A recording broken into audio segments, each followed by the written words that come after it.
घर के काम कभी ख़त्म नहीं होती। आज की इतनी थोड़ी एक्स्ट्रा सफाई की पूरा घर चमका दिया। एक हाउस वाइफ की कभी छुट्टी नहीं होती, उसे काम करने ही पड़ते हैं। तो चलिए देखते हैं मेरे साथ आज मैंने क्या क्या किया। चलो, हेलो जी, राम राम सभी को। आशा करती हूँ आप सब खुश होंगे और जैसे भी होंगे, जहाँ भी होंगे, सब खुश होंगे उम्मीद करती हूँ। और आपका स्वागत है आपके अपने चैनल पर। तो आज के दिन की शुरुआत हो चुकी है। पति और मेरा बेटा स्कूल जा चुके हैं। उसके बाद मैं आपको एक बार पहले दिखाती हूँ कहाँ क्या क्या बिखरा हुआ है। लोग बोलते हैं गृहिणी करती क्या है, तो आप ये देखो सब कुछ अनमैनेजेबल है। ऐसा नहीं है मैंने मैनेज नहीं किया है, मैं डेली मैनेज करती हूँ, लेकिन उसके बाद भी अर्ली मॉर्निंग फिर सब अनमैनेजेबल होता है। तो फिर मैं आती हूँ किचन से शुरुआत करती हूँ काम को समेटने की, क्योंकि सबसे पहले मैं सोचती हूँ कि किचन कर लेती हूँ, बर्तन वर्तन साफ़ करके उसके बाद झाड़ू वाड़ू लगाऊंगी। लेकिन जहाँ जिस काम को छुओ उसके बाद अलग ही काम निकल के आ जाता है। आई थी मोटा मोटा किचन का करने, लेकिन फिर अगर बारीकी में घुस जाओ तो आप भूल जाते हो कि आप क्या करने आए थे। तो इसी के साथ मैं लग जाती हूँ फिर किचन को साफ़ करने। तो मैंने पहले वो कॉर्नर वाला सब चीज़ें हटाई, अच्छे से उनको साफ़ किया और वापस रखा। रात को मैं करके सोई थी। ये भी नहीं है कि मैं नाइट में किचन स्लैब साफ़ नहीं करती, मैं प्लेटफॉर्म हमेशा साफ़ करके सोती हूँ। लेकिन अर्ली मॉर्निंग फिर वैसे ही हो जाता है, जबकि मेरे घर में फ़िलहाल कुछ नहीं बना है। हाँ, दूध गर्म हुआ है और चाय बनी है, इसके अलावा कुछ नहीं बना है। तो बस इतना सब कुछ ही हुआ है। और उसके बाद ये देखो फिर से किचन करना गंदा हो गया है। तो पहले मैं करती हूँ किचन की सफाई। गैस के सारे ये बर्नर्स उतार लेती हूँ। उतारने के बाद इन सबको धोऊंगी और स्लेब को अच्छी तरह से पोंछ देती हूँ। फिर एक बार बर्तन धुलते, और ये बर्तन है सिर्फ चाय के, और मेरे बेटे ने दूध पिया है वो दूध के, और दूध का बर्तन खाली किया रात का वो।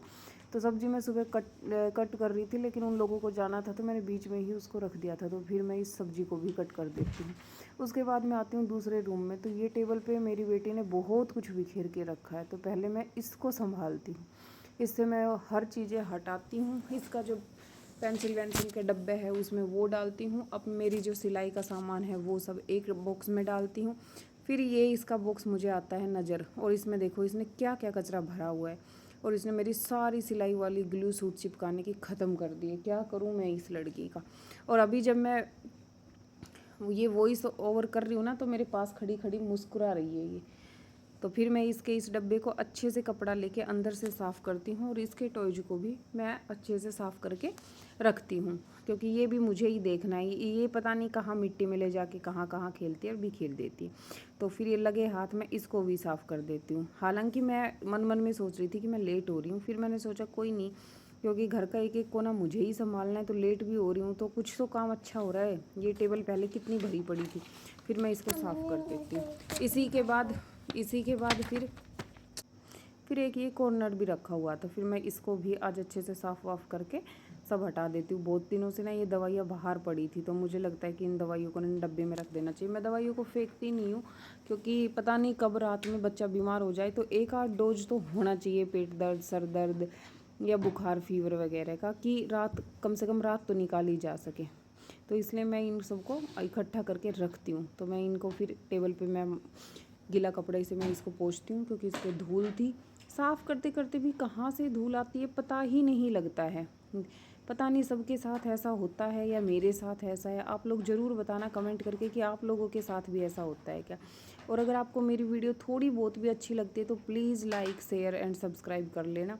मैं भी एक गृहिणी हूँ, और मैं वही दिखा रही हूँ जो गृहिणियाँ फेस करती हैं, जो जीती हैं, जो वो जीवन उनका चलता है। मैं सिर्फ वही दिखा रही हूँ। चैनल को हाँ बोलो बोलो। और चैनल को सब्सक्राइब भी कर देना, वरना मैं तुम्हें मारूंगी। नहीं, ऐसे नहीं बोलते, गंदी बात होती है।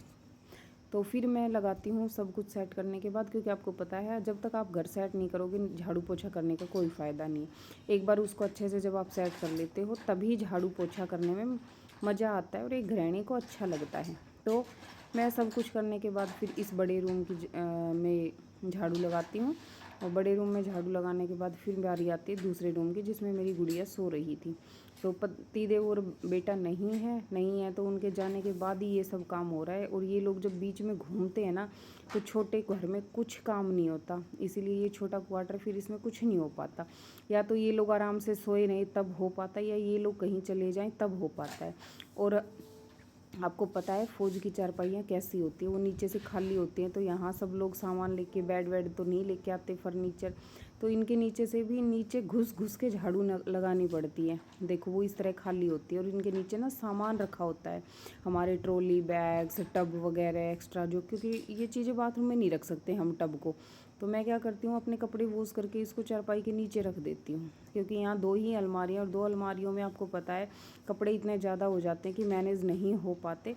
तो उनके लिए ट्रॉली बैग में ही वो भर भर के वो चारपाई के नीचे लगाने पड़ते हैं। तो मैं झाड़ू का काम ख़त्म करने के बाद आता है कपड़े। कपड़े मैं जब काम स्टार्ट किया था तभी मैं भिगो चुकी थी पहले ही। तो वो लोग का ऐसा होता है, कभी जल्दी एडिट करना पड़ता है, कभी थोड़ा कुछ काम करने के बाद उठाया जाता है कैमरा। तो इसके बाद मैंने मशीन परसों लगाई थी, तो मैं डेली मशीन नहीं लगाती हूँ। कल भी मैंने हैंड वॉश किए थे कपड़े और आज भी मैं हैंड वॉश ही कर रही हूँ, क्योंकि डेली मैं मोस्टली मशीन तब लगाती हूँ जब मेरे घर में बेडशीट वगैरह होती है, क्योंकि मेरा दिमाग कहता है या मुझे लगता भी है कि मैं मशीन से बेडशीट वगैरह अच्छे से धुल जाती हैं, मेरे हाथ से नहीं धुल पाती और ना ही बाथरूम में इतना स्पेस है कि वो अच्छे से ओपन हो जाए और धुल पाएँ। तो मैं इन सबको हाँ, तो फिर मैं हैंड वॉश करती हूँ कपड़ों को। और एक दिन अगर वॉश कर लो तो ज़्यादा होते भी नहीं है। तो ये बकेट भर के मैंने कपड़े वॉश कर लिए। फिर बारी आती पोछे की, तो कभी पोछा कपड़े वॉश करने से पहले लगा लेती हूँ, कभी बाद में लगा लेती हूँ, वो मेरे मूड पे डिपेंड करता है। और पोछा मैं आपको हमेशा बताती हूँ, मैं हाथ से ही लगाती हूँ और इससे अच्छी एक्सरसाइज भी हो जाती है और घर का कोना कोना साफ़ भी हो जाता है। अब अगर आप खड़े से लगाओगे तो उस जगह तक पोछा पहुँच ही नहीं पाता है। तो मैं ना मोस्टली पोछा इस तरह से लगाती हूँ। तो उसके बाद जो कपड़े का धुला हुआ बचा हुआ पानी था, तो पानी को ज़्यादा वेस्ट नहीं करते हुए ये विंडो साफ़ करनी थी आज बाथरूम की, तो मैं ये साफ़ करती हूँ। और हर वो चीज़ जो यहाँ से मैंने हटाई है उन सबको मैं वॉश कर के वापस वहीं पे लगाती हूँ, क्योंकि लेडीज को तो देखो सप्ताह 10 दिन में एक ना एक कॉर्नर साफ़ करना ही पड़ता है। और जब अगर हम अपने घर में सफाई नहीं रखेंगे तो कौन रखेगा, रखनी तो हमें ही है। तो ज़्यादा लोड नहीं पड़े इसलिए रख लेना चाहिए। फिर मैं करती हूँ बाथरूम साफ़। तो टॉयलेट में पहले ही साफ़ कर चुकी थी, अब बाथरूम की बारी थी। तो बाथरूम का ये है, मैंने ना ये बड़ी स्टिक मंगवा रखी है, मीशो से मंगवाई थी, ज़्यादा महंगी नहीं आती। तो उसके लिए अब मेरे को ज़्यादा डाउन नहीं होना पड़ता, खड़े खड़े ही वो इजीली टाइल्स को रगड़ देती हैं, अच्छे से साफ़ कर देती हैं। क्योंकि बाथरूम जो टाइल्स है उसमें धूल मिट्टी, चप्पल अगर गंदी पहन के आ गई, मिट्टी लगी है तो वो चिपक जाती। तो डेली फिर उसको रगड़ रगड़ के साफ़ करना पड़ता है। फिर हमारा नहाना धोना हो जाता है और हम पूजा करते हैं। पूजा करने के बाद माँ बेटी हम ऊपर पहुँच जाते हैं। हम पहले तुलसी माता को जल चढ़ाते हैं, फिर उसके बाद हम अपने सूर्य भगवान को जल चढ़ाते हैं। क्योंकि देखो जब तक अगर हम नहीं करेंगे तो हमारे बच्चे कहाँ से सीखेंगे। अब मैं करती हूँ तो इसको पता है, ये भी मेरे साथ साथ करती है। और ये तो ऐसी है कि जल चढ़ा के अपने पैर खुद ही छू लेती है। तो फिर हम जल चढ़ाते, फिर मैं इसको बुला दूँगी, वही खड़ी होकर देखने लग जल्दी आओ।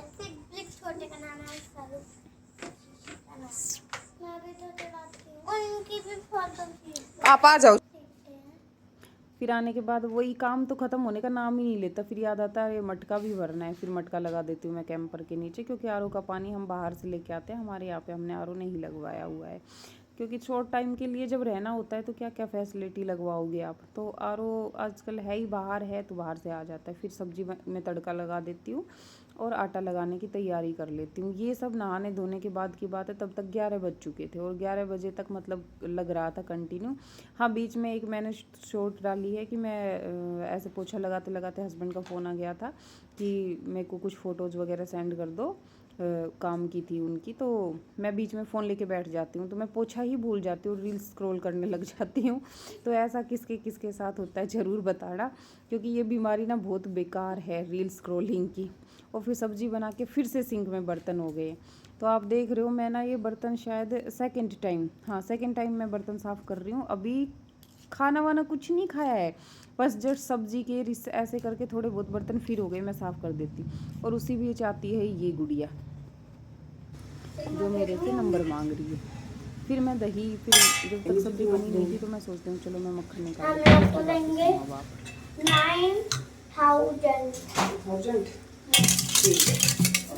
9,000 अब इनका देख बता कितना, इनका 9,000 मेरा वाला इनका। और जब तक ये बातें कर रही है तब तक मैंने बना ली है अपनी लस्सी। अब मैं इसको रख देती हूँ फ्रिज में ताकि ये ठंडी रहे, क्योंकि गर्मियों में तो ठंडी लस्सी पीने में ही मज़ा है। तो इसी के साथ ही मैं इसको रख देती हूँ। और अब बारी आती है, सब्ज़ी हमारी बन गई है। आज मैंने सूखी बनाई है, नहीं तो मैं प्रेशर कुकर में भी बना लेती हूँ बगैर पानी ऐड के, जब जल्दी होती है सुबह। फिर मैं बनाती हूँ रोटियाँ, और रोटियाँ बनाने ये देखो इतनी फटाक से, इतनी स्पीड से काम करते हो आप, देख लो मैं कितनी स्पीड से कर रही हूँ। ये एडिटिंग का कमाल है, ऐसा कुछ नहीं है दोस्तों। तो उसके बाद फिर मैं इन सबको घी लगा के, चुपड़ी रोटी जो बोलते हैं, हमारी तरफ चुपड़ी बोलते हैं, आपकी तरफ क्या बोलते हैं मुझे ज़रूर बताना। रोटी चुपड़ दी मैंने, और मैंने इन सबको फिर इकट्ठा करके कैसरोल में रख दिया। खाना मैं सारा बना चुकी हूँ, जब मेरे पतिदेव और मेरे बच्चे आएंगे तब देखेंगे, तब बनाएंगे। तो उसके बाद फिर से किचन की स्लेब गंदी हो गई। अब दिन में कितनी बार स्लेब साफ़ होती है ये तो एक गृहिणी ही जानती है। तो पहले खाना वाना बनाने के बाद बारी आती है किचन की स्लेब फिर से साफ़ करने की। तो मैं जल्दी से, हाँ अब ज़्यादा नहीं हुई थी, अब थोड़ी ही थी, तो एक बार कपड़ा मारने से साफ़ हो जाता है। 2-4 बर्तन जो सिंक में पड़े थे उनको फिर से वॉश करती हूँ। और मैं 3rd टाइम आपके सामने बर्तन वॉश कर रही हूँ, मतलब दिखते भी नहीं है, और सिंक कब भर जाता है बर्तनों का पता भी नहीं लगता है, आप खुद ही देख लो। और ये हो करती हूँ फिर मैं खाने की थाली रेडी। और इसी के साथ व्लॉग पहुँच गए अपने एंड पे। और अब अगर आप यहाँ तक आ गए तो मेरी मेहनत को, वीडियो एडिटिंग करने को, मतलब जितना टाइम लगता है उसको एक लाइक तो बनता है, तो प्लीज़ लाइक कर दीजिए। और उसी के साथ ये मैंने लगा दिए खाली, आप लोग खाना खा सकते हैं। ये सब मैंने सुबह का काम दिखाया है आपको, एक गृहिणी का, कि वो क्या क्या जीते। और अगर आप लोग भी आ रहे हैं और उसके बाद देखो व्लॉगिंग बनाने, तो जल्दी आ जाओ। तो भी ये था आज का व्लॉग जो मैंने दिखा दिया आपको। लेकिन अब जैसे ही काम ख़त्म हुआ है और 12 बज चुके हैं, 12 सवा 12 के करीबन टाइम हो गया है। और आप मौसम देख सकते हो, ऐसा हो गया है मौसम, धूप नहीं है, लेकिन अभी कुछ एक्स्ट्रा काम निकल के आ गए हैं, तो कंटिन्यू काम पे लगे। और ये था, तो इसी के साथ व्लॉग की मैं करती हूँ समाप्ति। और अगर आपको मेरे व्लॉग थोड़े बहुत भी अच्छे लगते हैं, क्योंकि याद दिलाना मेरा काम है, तो प्लीज़ लाइक शेयर कर देना, एक लाइक कर देना। तो अब जाऊंगी कपड़े उतारने, क्योंकि कपड़े जो सुबह सुखाए थे वो सूख चुके हैं, और मौसम मैं आपको दिखा चुकी हूँ। तो आज का व्लॉग इतना ही है। और अगर मुझे देख के थोड़ा भी मोटिवेशन आप में आता है, यहाँ तक आ गए हो वीडियो देखते देखते, और आपका भी मन करता है कि आप व्लॉगिंग करो, तो जल्दी आ जाओ। ऑलरेडी बहुत लेट हो चुके हो, लोग चांद सितारों पे पता नहीं कहाँ पहुँच गए हैं, तो जल्दी आ जाओ और व्लॉगिंग स्टार्ट कर दो। चलो बाय बाय, मिलते हैं नेक्स्ट व्लॉग में। व्लॉग अब 2 दिन में एक दिन अपलोड किया करूँगी, तो सपोर्ट कीजिए जल्दी से जितना हो सके। बाय बाय, खुश रहिए, स्वस्थ रहिए, मस्त रहिए। और जिन कल 2 सब्सक्राइबर ने, मेरा न्यू सब्सक्राइबर थे, उनका धन्यवाद। और जिन्होंने मुझे सब्सक्राइब किया है, आपका बहुत बहुत धन्यवाद।